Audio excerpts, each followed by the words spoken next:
Good morning, good evening, and good night, wherever you are. Welcome to Requiem for Mercy. And we place a scene with one brother Samuel, who has just experienced a harsh, raw ordeal and barely survived. He has been dragged out of the dead man's cage. He has been given into care of an individual by the name of Little Red. She has convinced his owner, his regent as it were, that she should look after him, that she should care for him, as she is the cause for such pain and misery. She gives such a sympathetic, such a sob story that the controller of Mersey, one Reverend Drooper, gives him. And we find ourselves with Brother Samuel awakening, reaching out of his torpor, reaching out of his pain, reaching out of his misery on a very soft and comfortable bed from perhaps an awful dream, and seeing himself in his true form. And I will let our PC take it away. Immediately, Samuel will awake, pulled from whatever nightmares had gripped him, and remembering the struggle of the thing coming after him, of the faces in the water, the cry, the plea for help, the beckoning of the others, the closeness with humanity followed by the immediate fear and dread of the beast, the approaching final death. He remembers reaching out and being pulled from the water by his erstwhile savior. And as he looks around, he moves, he sees just how bad a shape that he's in. Parts of him have not fully healed, right? There's still bites missing from him. There's holes denoting the steady progress of things burrowing into him and doing untold damage within. He tries reaching out with his left arm, only to find that it being there is nearly just a phantom limb, and that there is a malformed stub, seemingly trying to grow back, but withered and twisted by whatever strange power severed it. He perceives all of this, the shock of it. It may very well be too much for what the bear is, the beast, wanting to survive, wanting to ensure its survival, ensure its greater control.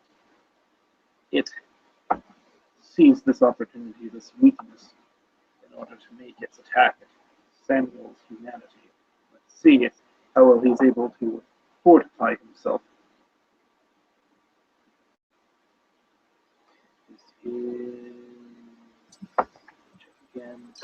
Yes, so this will be a resolve and composure roll as you witness your true form. No human can suffer this damage and live and survive.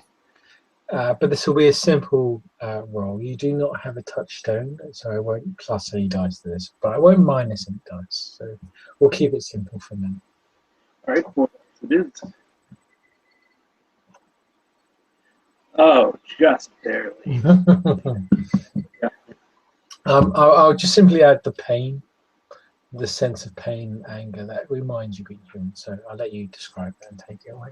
And that is very much what keeps him from losing a part of himself along with his physical ailments. The fact that he still hurts, the fact that he can still almost feel the phantom limb, the neurons in his dead brain still connected, at least metaphysically, to his control of his left arm, even though it is now gone. He has suffered grievous wounds that a normal person would not be able to survive, but he is still alive. He has been saved, partially by the will of God, partially by his savior, this little red, the one he thought would have taken the most satisfaction out of him being destroyed. This fills him with a renewed reservoir of strength and purpose. He is still there. He lost a part of himself, but it is necessary, for he has glimpsed truth. Something horrible is happening on this island. Souls, either living or dead, are trapped here, tormented beyond sight and deep below. He must get to the bottom of this, for this, he is certain, is the source of his visions, which led him to mercy. He shall fulfill his duty as sanctified. But how? How remains to be seen. For although the horror of this condition grips him, the next thing to grip him is hunger. I do believe a blood roll is in order for right now. Or is it a carryover? Due to the seriousness of your injuries, I'm happy to keep the blood roll you had in the last scene, and I believe that was 4, because you spent a blood point to choose something else. So you're on 4 blood at the moment. I actually believe that it's 3 blood. Oh, okay, 3 blood. Okay, so you are hungry. Yes, yeah. You're definitely hungry. And yes, you've suffered, sorry, just as a quick reminder, yes, you've suffered lethal damage to your last health box and 1 aggravated damage as well included. So you are crippled. To put in a basic phrase, you realize your wounds, you look upon yourself, your legs are mauled, your arms are mauled, your arm is missing, and you have barely enough energy to kind of upright yourself. You are a walking corpse. Any that would look at you right now would assume you're dead. Your jaw is slightly removed, your eye socket is damaged, your skull has a hole in it from where something's been drilling and feasting on your brains, and yet you're still walking. You are a walking masquerade. Quick thing, is his last health box only filled with bashing damage? If he was completely filled, I feel he would fall into torches. You, for the sake of this, we'll just simply say it's 1 bashing damage. Yes, you are literally the brink of torpor, the brink of dying. You literally have 1 bashing damage in your last health box. And you awaken to the sight, and of course you would find the sight so unsettling, so disturbing, but the pain, that sensation of anger, that sensation of phantom limb just reminds you of being human. You still don't see this as just being normal. You see this as freakish. You see this as being so strange, so odd. And it scares you, it frightens you. And your blood is calling out for you to spend itself, to heal you. It naturally wants to heal you, to make you fit again. But you know for a fact that if you do spend that blood, the beast will be let out, the beast will give in. And you do spend your willpower point to stop yourself doing occurring from this. And at some point someone will enter the room and walk in, but I'll leave you to your thoughts. But with the pressure and pull of the grave, of the sleep of ages, the torpor cloying into his very being, dragging him down, promising him that he will be made whole if only he is to sleep, paired with the abject horrid fear of what that brings, and the fact that he almost met final death. Gosh, was it earlier this evening? How long has he been sleeping? How many days have passed by? These fears start to overwhelm him, but he remembers that he has a purpose. And with that in mind, he tries to focus more on his immediate surroundings. He begins to look. What is he laying on? Is it a gurney? Is it a slab? Is it a bed? He looks to his left and right, summoning up with very little strength he has to turn his desiccated head. Because you've not healed and because you've not done anything, you do suffer -2. No, it's bashing damage as well, so -3 to the roll. It's darkly lit as well, but your kindred senses would detect and pick that up. So I'm happy for a wits and investigate roll. My investigation. But -3 due to your condition. In this case, this is going to be 3 dice. 1 success.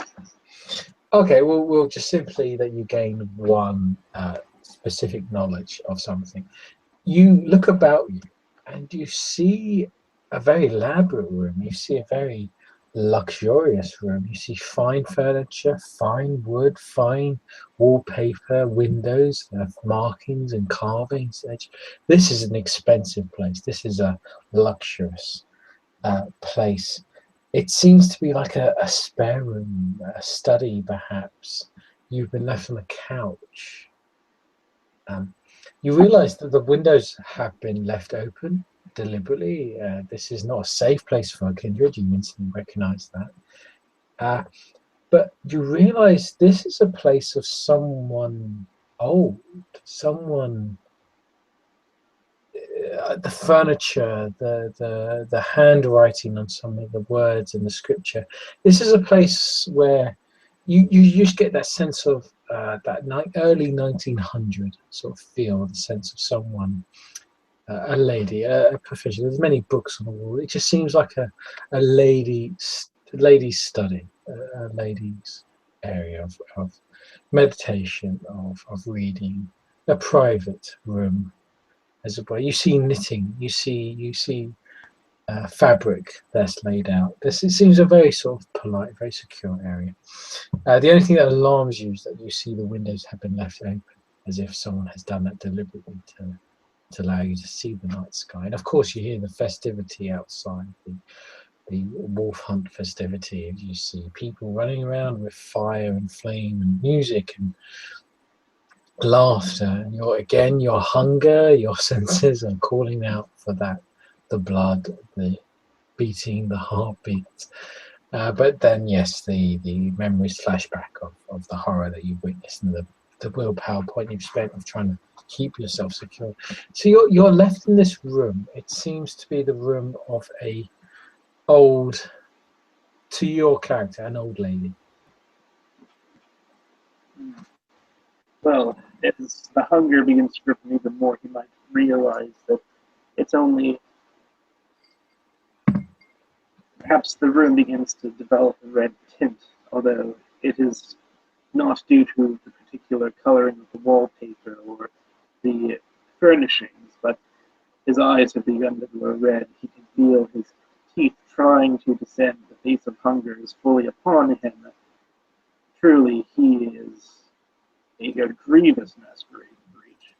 But nonetheless, because he succeeded on his humanity, he cannot help but smile at the circumstance that he finds himself in. As there is a bit of nostalgia to this.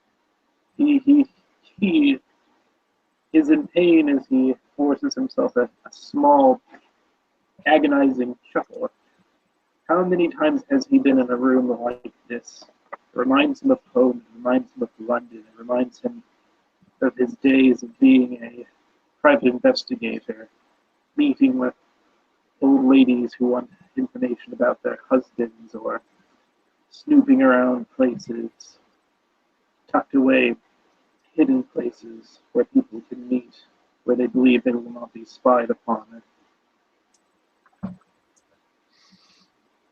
And at this point, when you describe old lady, describe old individuals, you are quite focused outside the window, shall we say, sensing the heartbeat, sensing those luscious, blood-pumping individuals that are outside. And to which point you realise and you sense another individual behind you. And this is a old lady, very old, fragile, turtle shell-looking sort of individual that looks to you and just goes, "Oh, you're awake. Hello, Mister. Okay. She's just talking to you very slowly, very calm. She's holding like this cane and shaking. It's so fragile. But yes, she has a heartbeat. She does seem human. She has no beast about her. Well, this is good. As the hunger comes immediately to the fore. Please eat the old lady.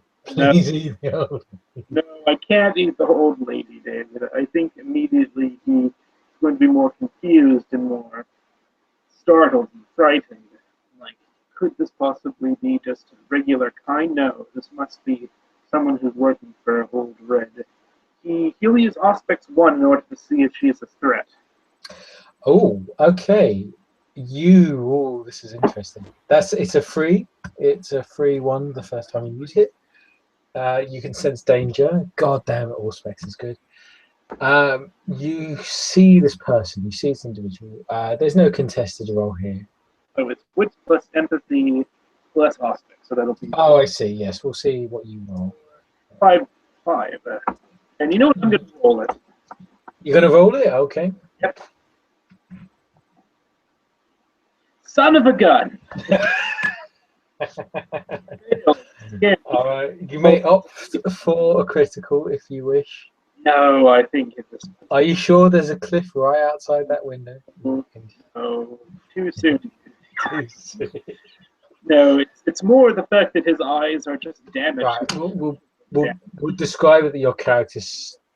I mean, really, this should have had a -3 to it because of the wound penalty. So even then, it would have just been a 2 by. Fair point. Very fair point. Well, sorry. Yes, you do bring that up, and I keep forgetting that wound penalty thing. But yes, you're simply your character's just too injured, too crippled. You feel too much pain, and you're trying to hold back the beast, trying to heal you, trying to make you whole again and feed and blood. You just simply can't gauge her. You can't analyze her. You can't sort of sense her properly. So she just walks in again, confident. Doesn't seem to care that the fact you are a walking corpse. You are half your face is falling off. There's holes in your head. Your arm's missing. There are the holes in your torso. And she seems to be dragging in something on like a miniature, like what's those sort of bags the old lady uses? A carrying kind of implement. And she seems. Sorry, what? Not sure. Is it like a walker or is it more like a trolley? Yeah, kind of a sort of little carrying sort of device, and she carries a kind of hefty item from behind her on these two wheels, and then leaves them. And you sense blood, you smell blood. It's very weak. It's very not satisfying. It's not pure. It smells awful. But yes, you can smell it in this kind of barrel. This kind of box barrel thing that she's kind of entered the room, and again she kind of nods to you, just goes, "Oh, help yourself. It's very fresh. It's from our local dish."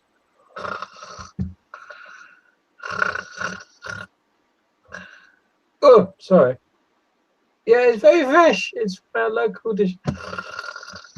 She keeps sort of going in and out of sleep as she's trying to describe to you this sort of blood, and she keeps kind of going into this, and you are literally about to just jump her for blood. You want to jump this barrel for blood. You want to jump everything for blood. What does your PC try to do? He's going to channel it into the barrel and not into the old lady because, once again, with a potential god damn it, he's just going to go, and then just monstrously lap up the blood of the bear. It's entirely up to you how you want to roll it. Are you just simply going to jump in there, or are you going to try and hold yourself, or up to you? At this point, he's so wounded, he can barely hold it, unfortunately. I think he's just going to revert to his still state and just go this route possible to get that blood. So you jump. He did not. You jump at this kind of wheelbarrow, this trying to think of the proper word. I can't think of it. Anyway, you just jump at this sort of barrel full of blood, and it's fish blood.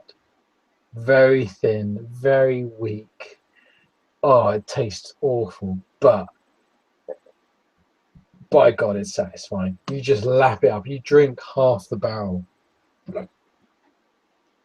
All right, so It's so weak and pathetic, but you do gain let's say 6 blood points. So you do gain 3 blood points from the barrel.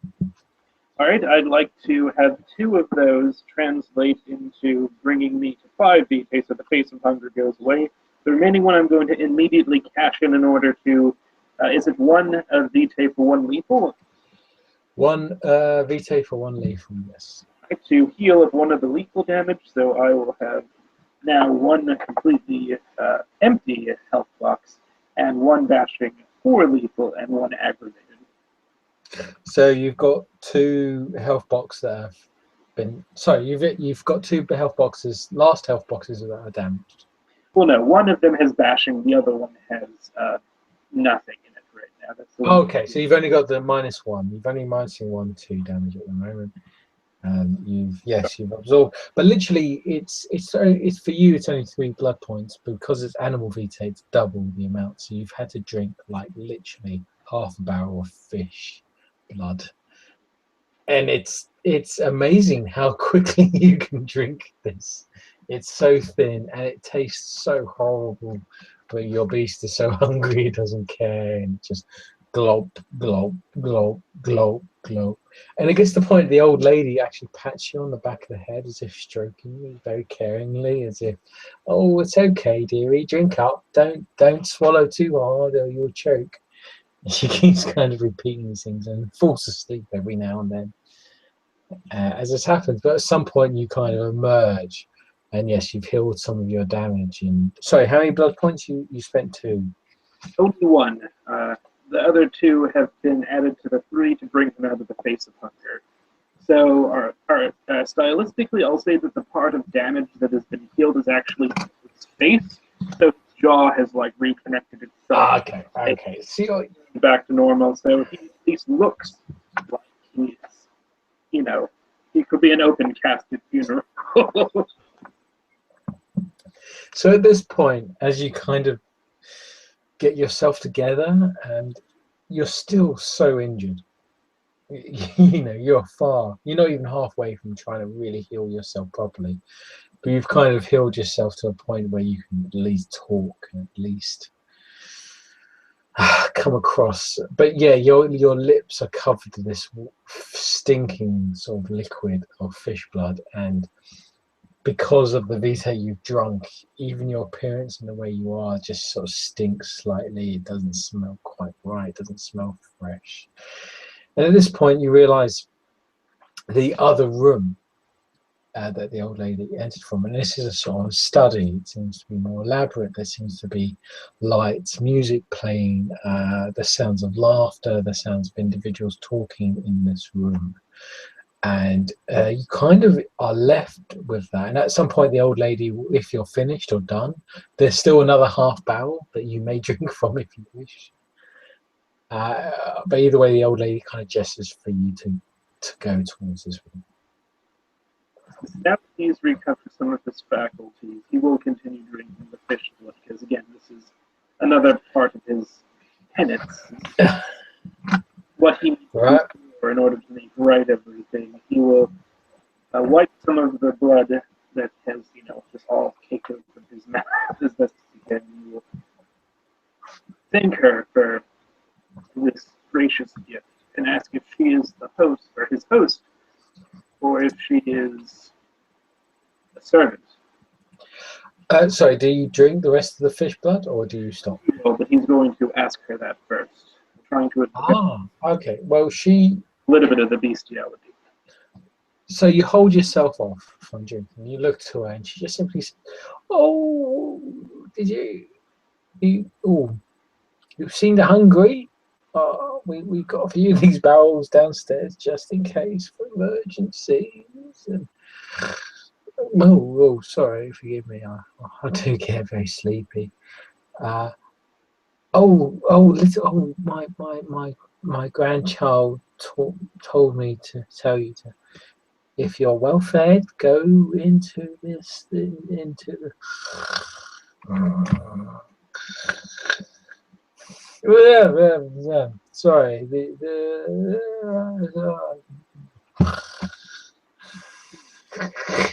Right? Beginning to get put two and two together. It seems that Little Red has a fondness for the fairy tale of her namesake. This is probably her ghoul, and by referring to her granddaughter, she's probably referring to Little Red, since it's the only kindred that would match that description that he knows of on the island. Clearly, since she's not afraid of him, that indicates that something is out of the ordinary. She definitely is either a servitor or a ghoul. So he will thank her. He will politely ask if she happens to have any spare clothes in his side. He'd hate to present himself in his current half-destroyed. Actually, he probably isn't even wearing any attire right now. Oh no, I actually, no, I will phrase that. Yes, you've been dressed in evening wear before you woke up, and actually you've been dressed in very refined attire, and you've even been dressed in attire that matches your missing arm. It's like held up in a sleeve or folded up. And yes, after you drink from the vat of fish blood, you realize, yeah, you're dressed really well. You're dressed very posh. Once the beast is kind of silenced a bit, you realize, wow, yes, you're dressed quite appropriately for sort of an evening get up, even if you do stink of fish slightly. Indeed. Like, has he spattered much of the fish blood off, though? There is a bit. We'll do a roll later. You may drink more Vitae if you want now, fish blood, but there will be a penalty later. I think in this instance he's going to err on the side of caution just a little bit more. So okay. he will drink from some of the fish blood because he needs to heal himself up as best as possible, because he can't go downstairs as a walking masquerade. Okay, so you're going to drink the rest of the fish blood. So this will be another. This is the other half of the barrel. So it's another 6, but you reduce it, so it's only 3. So it's 3 blood points into healing his lethal damage. So I think you've healed a lot. So it's you as minus 1 bashing, but you heal another 3 lethal. Now he has 4 marked health boxes, 1 bashing, 1 lethal. So how many blood points are you going to spend to heal your lethal damage? I think, sorry, 1 lethal damage equals 1 blood point. Yes.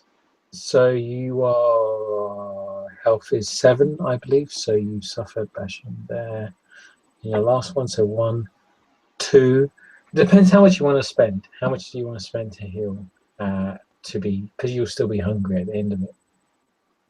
Well, he has 5 Vitae right now in the pot, and before this he had 4 lethal damage, 1 bashing. Okay, so 4 lethal damage. He will have 4 unmarked. 1 slash is bashing, the X is the lethal, and the asterisk is the aggravated. Okay, so how much blood do you have in your system left? 5 points of Vitae. 5 points of Vitae, and how much damage? Sorry. Right now he has 5 damage. Sorry, he has 5 Vitae after spending the 3 that he just drank, which would have brought him to 8, but instead he's immediately transferring that into healing. He would have 1 aggravated damage, 1 lethal damage, 1 bashing. The remaining 4 would be unmarked. Oh, so you have 4 blood. Sorry, 4 blood points, 1 lethal, 1 aggravated, and 1 bash. 5 Vitae, 5 blood points, and 3 damage, each one a different type of damage. Okay, I'm for the sake of the scene and for the sake of random crap, let's see if you don't accidentally heal a bit more and cause your particular weakness or pain to emerge. No, it's he had 5 when he started drinking the last barrel of Yeah. fish. He went to 8, but then he spent that 3, bringing him back down to 5. So he, Oh, okay. Okay. I get it now. I think I get it. Yes. Sorry. Yes. You're on 5. Okay. Fair enough. Okay. I won't argue further. That's what's been given to you. There's a barrel full of fish blood that you drunk, and we'll see what the scene starts because yes, you're walking in there stinking. right now. Yeah, you're very well healed. Someone's really looked after you, and yes, okay, fair enough. Yes, you walk into a you walk into a sort of kitchen area, very posh, very luxurious, very up to date sort of dining slash kitchen area where there's loads of people there. They're sat there talking, laughing, joking, celebrating. You smell wine, you smell food, you smell all those senses. You instantly, you don't need to roll. There's that sense of just the upper class, the sense of polite society, the sense of these are individuals that respect custom, respect how one introduces themselves. And of course, you see loads of quite old individuals, individuals that have medals, other individuals that have like honors on them, other individuals that are dressed up for the parade. And in the mix of all of this, you see Little Red, who is wearing this very grown-up dress, this very grown-up black attire, totally inappropriate for someone of her age, yet she is wearing it very confidently, very it depends how your character looks at her, either very confidently or very sexually. I'm totally leaving that to you how your character defines it. But in either case, not appropriate, not quite acute. But as you walk into the room, you stink of fish. You look like a dead corpse. You are, you shouldn't be there. And this is your worst approach to these individuals. So we'll simply say this is a presence plus socialize, but because you both all the fish blood and all drank, -4.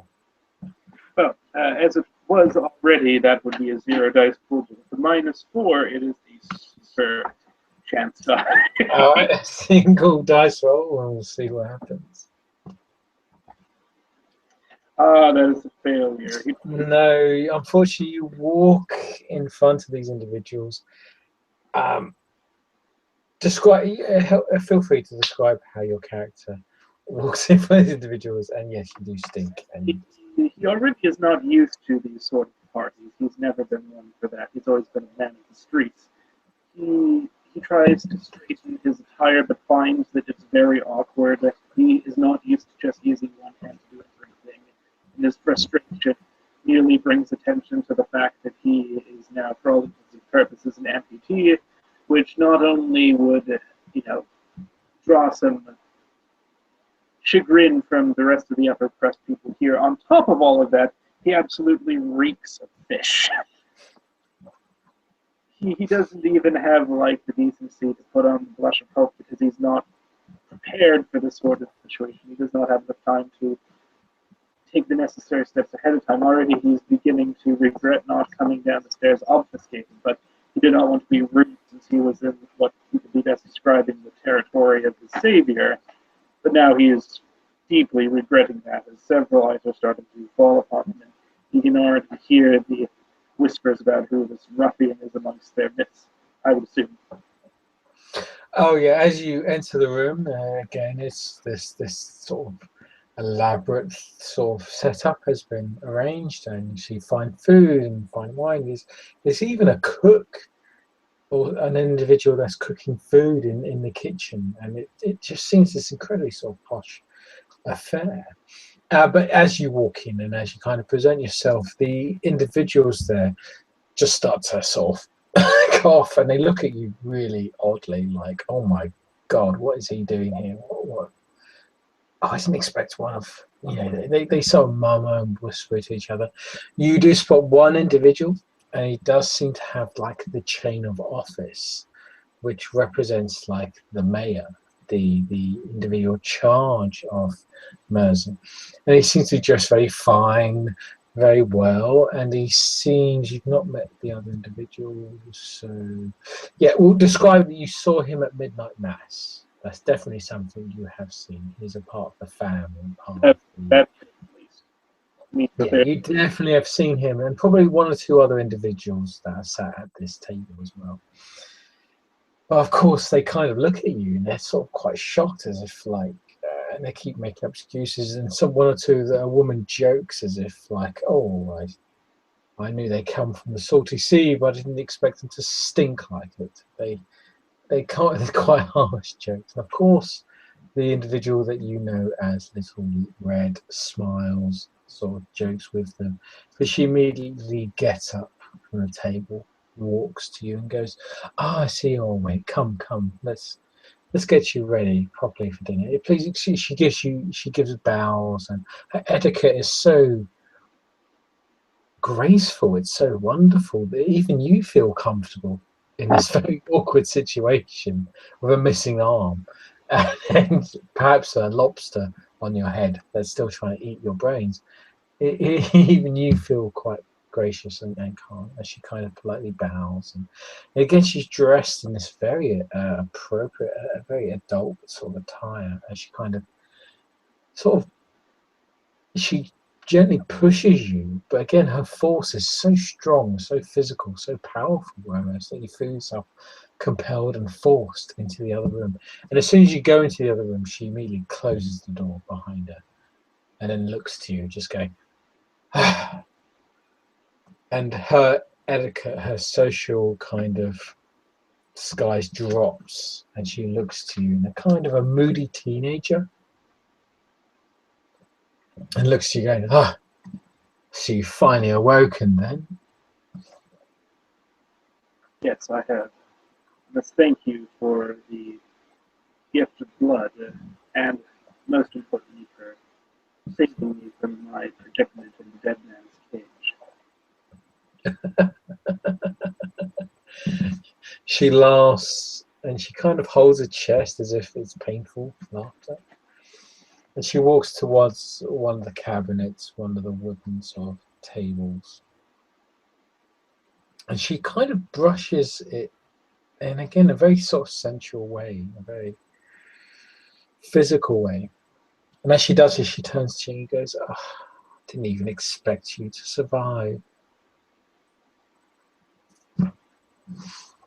If it's any consolation, it was very close. Oh no, don't take offense. I'm quite impressed. Not many have survived such an ordeal.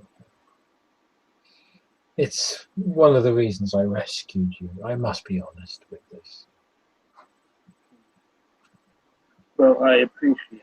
You have allowed me to continue my work here on Mercy, and I am once again in your debt. You see, that's what intrigues me.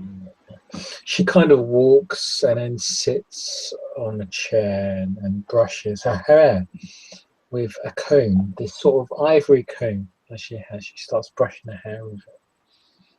And she looks to you, and again, she's in a lot of thought. She takes some time with her action. This is what intrigues me as to why you have come here. Why has the dear Reverend invited you here to our simple country island town of Mersey?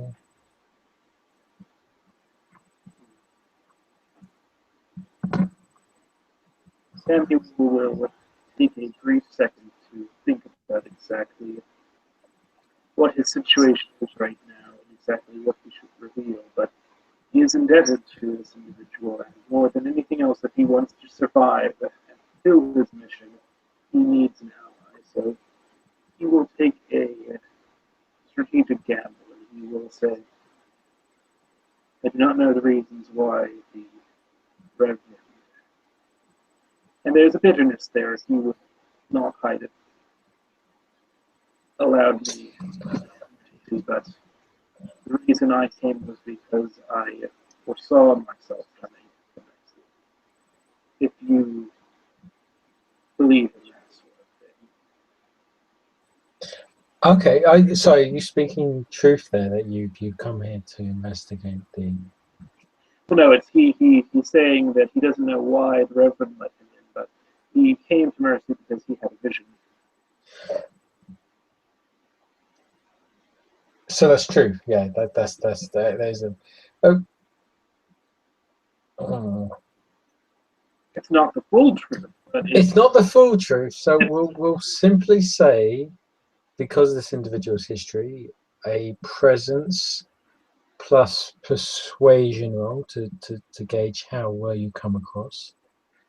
And because it's the truth, no penalties because you're not lying. It's just about how well you come across.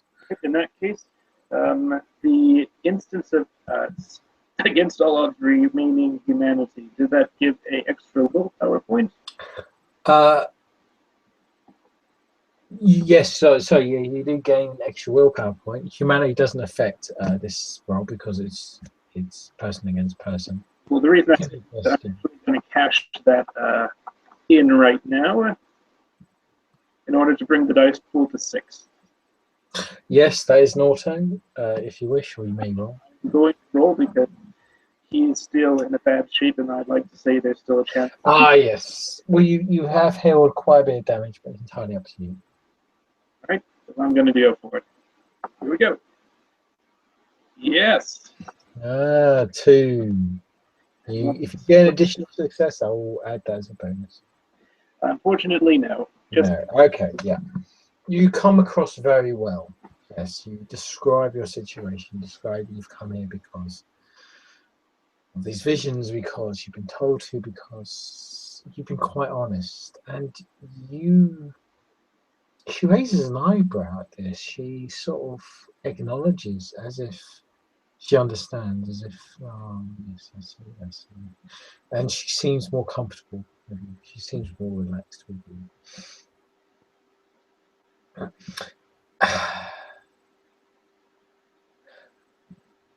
I apologize if I'm too forward. It's just you have fed on my territory of a dear friend of mine, very viciously, very upfrontly, and I must be cautious.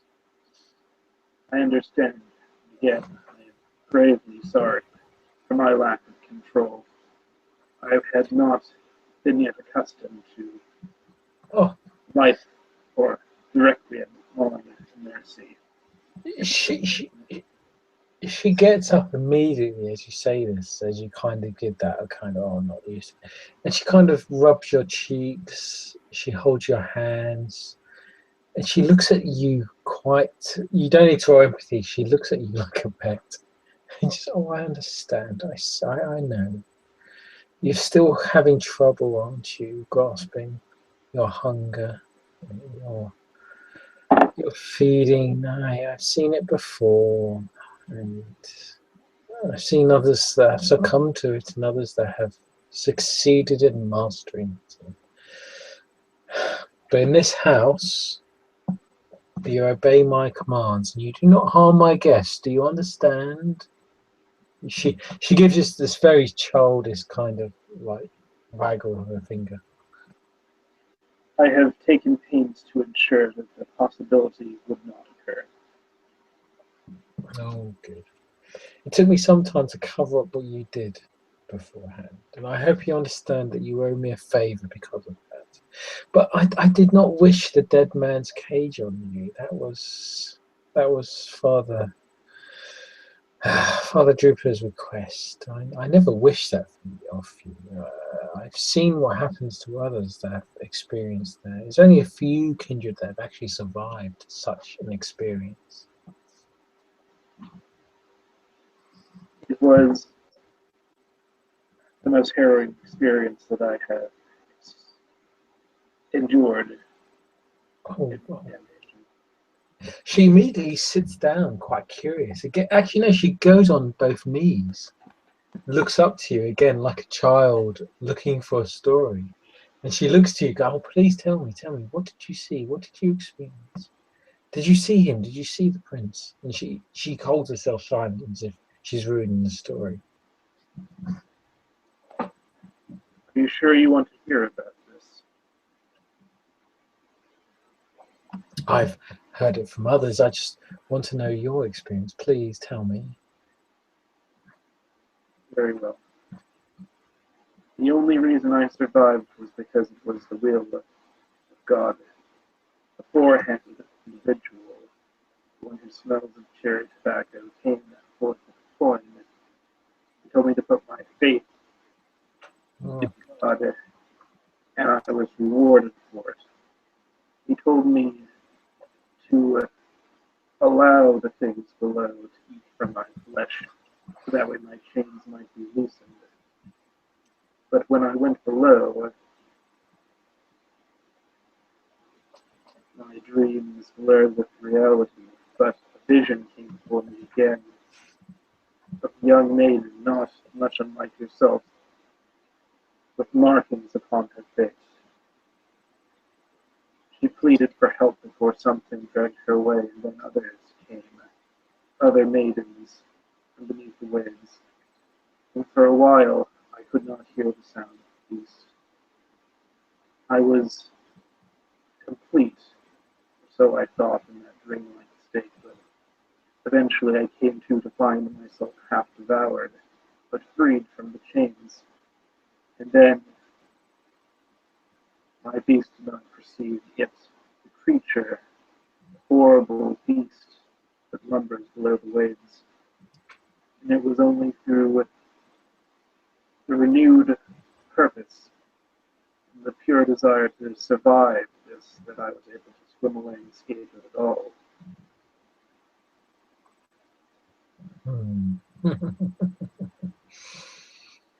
Right, we'll do a simple roll to determine this next part of the scene. So this will be a wit empathy, but -4. Happy to include penalties or anything else you want to add? Unfortunately, my pool is going to be 4, so this is going to be another chance dice. Yeah, she's very good at this. So pure chance dice. Unless you want me to add a dot for auspex. No, auspex wouldn't count in this. It's more about personal Right. manipulation. In that case, chance dice. Here we go. Yeah, again, sorry, so just yeah, no. So it's a normal fail, but you may opt to make that a critical. You may use auspex on this individual, but that will cost a blood point. I leave that entirely up to you. Risk that right now. as she listens to you, as you describe the story of how you was fed, what occurred to you, and what's happening, and why you're here. She listens, and she listens so caringly. And actually, the more you describe the story, the more you tell the story, the more she leans in. Again, just like this innocent sort of child that's just listening to the story for more information. Really excited, really sort of happy, and really going off. But as you end the story, as you finish the story, she sort of gets up. Again, she strokes your wound, she strokes your hair, she strokes where you've suffered the most, very comfortably, very softly.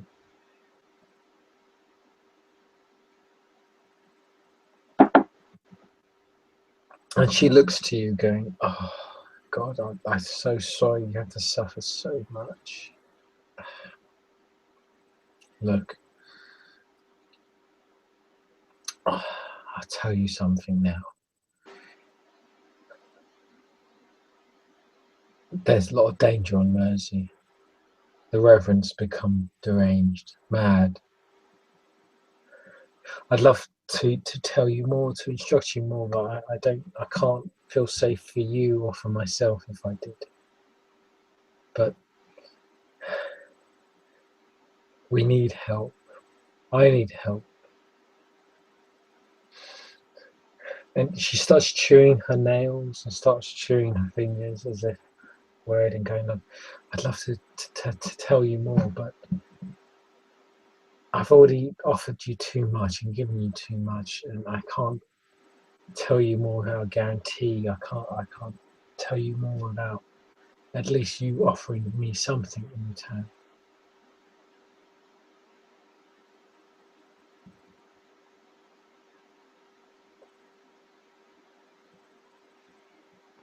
He will contemplate her words.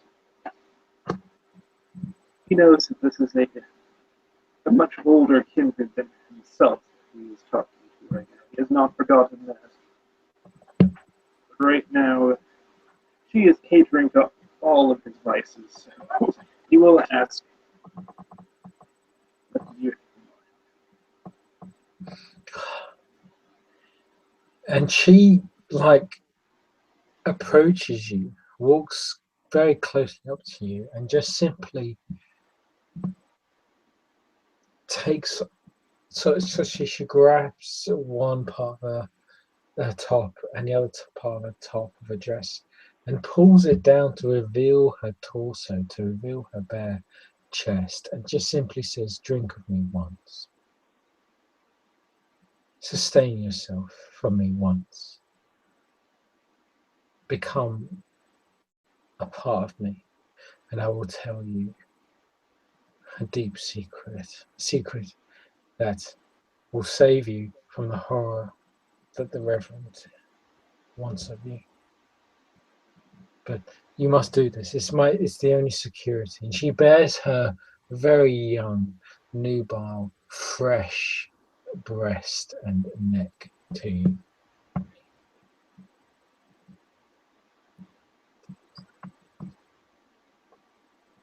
You know what you are asking me, and I do owe you a great debt. And it seems that I will find little succor elsewhere on the island. For you speak the truth, the Reverend is corrupt.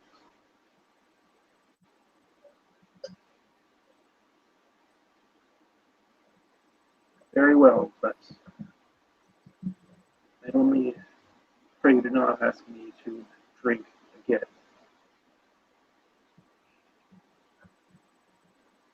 She strokes you gently again on the face, on the right side of your face and hair. And because of the success, she just simply says, "I hope not. I hope it does not get that dire." And again, she grabs you by the hair, grabs you by the neck, and kind of forces you towards her, forces her towards the neck. And I'm simply, you're quite hungry as well. This is, you're being more potent and sweet vitae of kindred. And I'll leave this up to you as a character, whether you wish to go forward with this or whether you wish to resist. He does understand that there is a boon in the system. It means that they will effectively have invested in you. And he understands that there is a great power in that, but he also understands the danger, the potential trap. But at this point in time, he cannot see really any other option. If he shirks her right now, then he loses his potential ally, and then who else will he go to? He knows the Reverend essentially sent him to death. He knows that he's corrupt, and he knows that he must take a Skinner here. He must succeed in his purpose, no matter the cost. So he will drink of her blood. Okay, as you yes, you by God, you just sort of clench your fangs into her flesh, her sweet and young and innocent and nubile flesh, and as you drink, it is so sweet and succulent and amazing. My word, you've drunk kindred, you've drunk compared to the fish barrel that you've just drunk from. This is a sweet caviar. This is the most luxurious sex food substance you've ever had in your entire life. And in some ways, the fish barrels made it amplified. It's made it greater. And we'll do a simple roll right now because of vitae addiction, because this is a factor in this new edition. So this is a simple, I will say, resolve and composure roll, and we'll see what happens. 4 dice. Not good. Oh yeah, you're good. Okay, it is incredibly sweet, incredibly amazing, and wonderful. But yes, describe away what your resolve. Describe away your composure. Well, again, the line between feeding and sex blurs to non-existence when it comes just to the kindred, and they sort of experience this in this twisted embrace between this child vampire and this older but younger vampire. And again, it's just would be so easy to give into that temptation to just let it become a part of yourself, to let the beast whet its appetite on that addiction, to want nothing but the vitae. But again, he focuses on his vision, his mission, his trial. This is all supposed to come to pass. This is his torment, which will reveal to him his purpose. Every single setback, every single obstacle, every single piece of flesh that is ripped from him, every single chains and literal iron and blood that is heaped upon him, it is what is making him better, making him stronger, leading him ever closer towards his destiny. And he will, after feeling the bond take hold, will simply kiss the wound, licking it in the process, and will bow his head respectfully towards her. She is glorious. As this goes on, I will have to do a roll for her because this is all kinds of weird shit going on. Yeah. Because of the feeding and because of the pleasure, because of all the madness, I'm going to make this a single dice roll, and we'll see if it's a success on her behalf. It's a 9, so okay, she still contains us. We'll see what else happens. But yes, she I could opt for that to fail, to be honest. Anyway, we'll see. So you feed off her. You're feeding off her, and yes, once you finally draw that blood, yes, you have rule-wise, yes, you have one blood bound to her. She looks to you in this incredibly adult way and smiles and looks to you and strokes you and holds you as if you've just done something she didn't expect. She didn't ask. She wasn't surprised, and she's quite admiring to this. And at one point, another individual knocks on the door. Someone else knocks outside the door. They interrupt. They interrupt this private moment, this interlude, and immediately opens the door. And it's one of the wives, one of the women, one of the sort of pathetic housewives, as it were, of some political agent, some political person. She seems to go in to ask Little Red a question, and Little Red a thought. And she literally looks to this person going, come, join us, come in.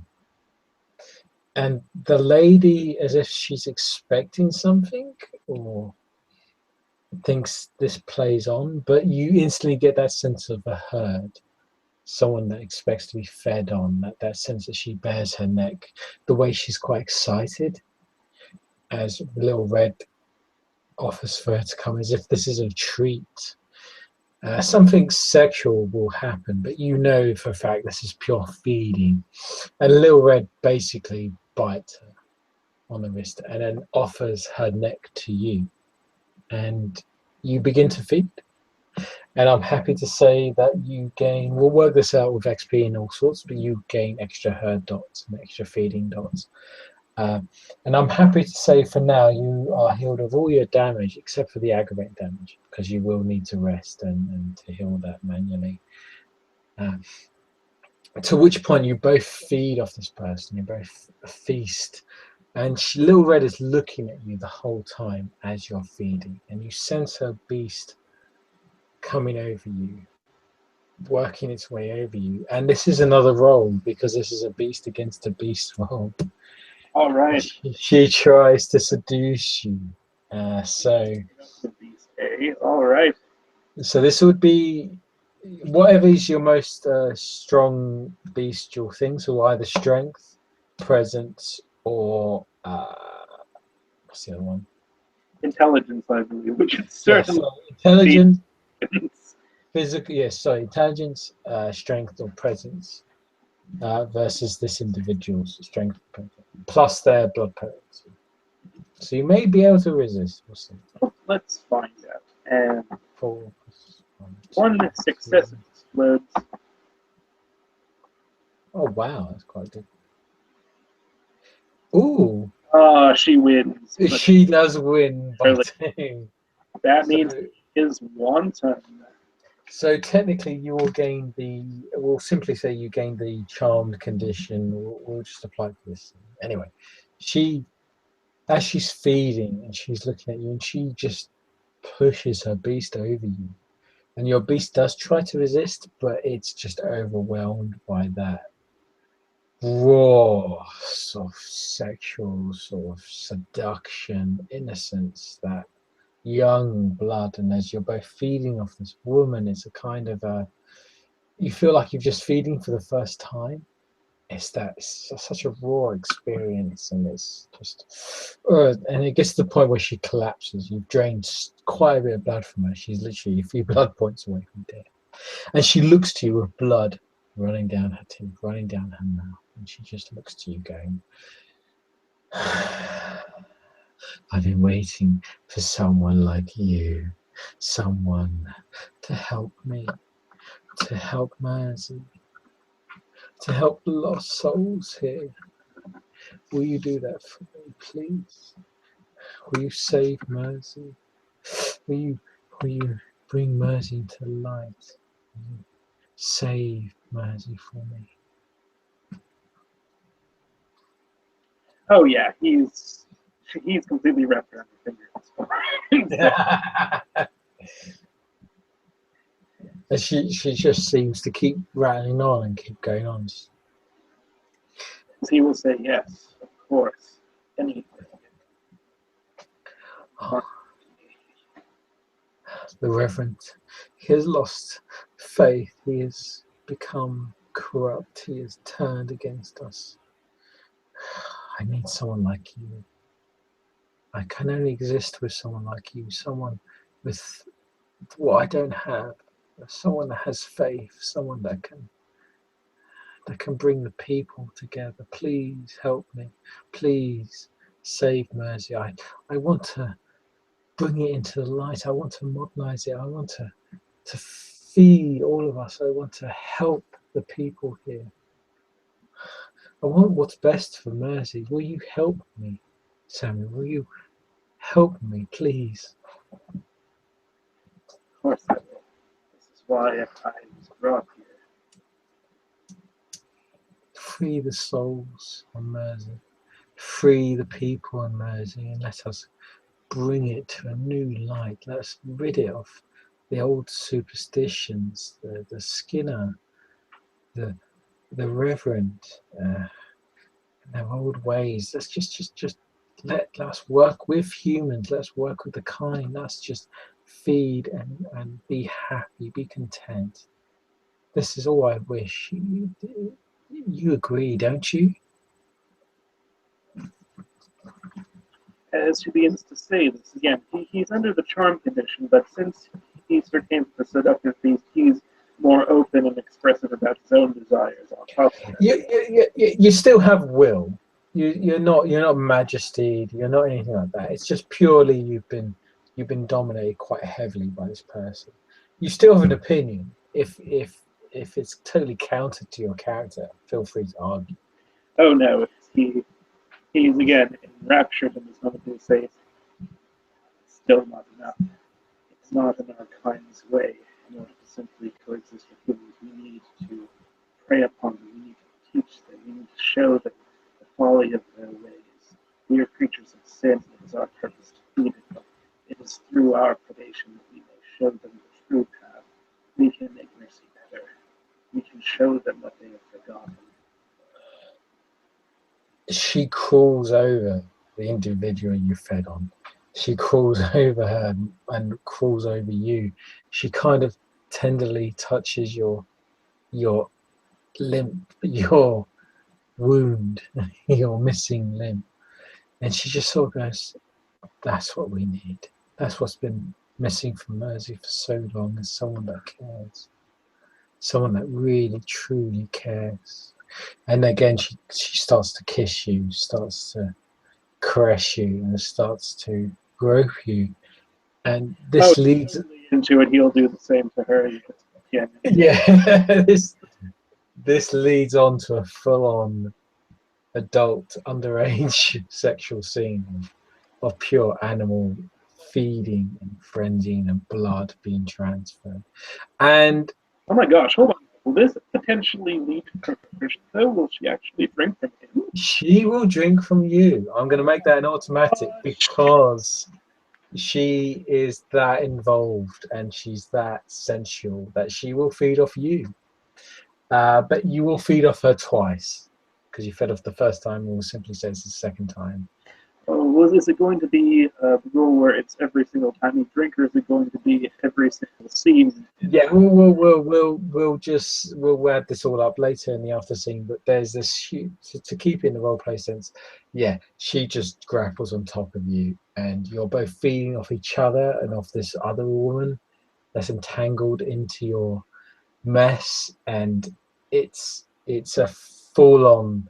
You've been dominated by this character. This character has shown you the way. She wants you to help Mersey. She wants you to free Mersey from its clutches of the sinful rulers, and you're just totally fulfilled and dominated by this young, weak figure. And I think we'll end scene there in this sort of orgy pit of sin and delight, and we'll see where it leads further onwards. So thank you for watching. I hope you enjoyed it, and we'll see you soon. Sorry, end scene.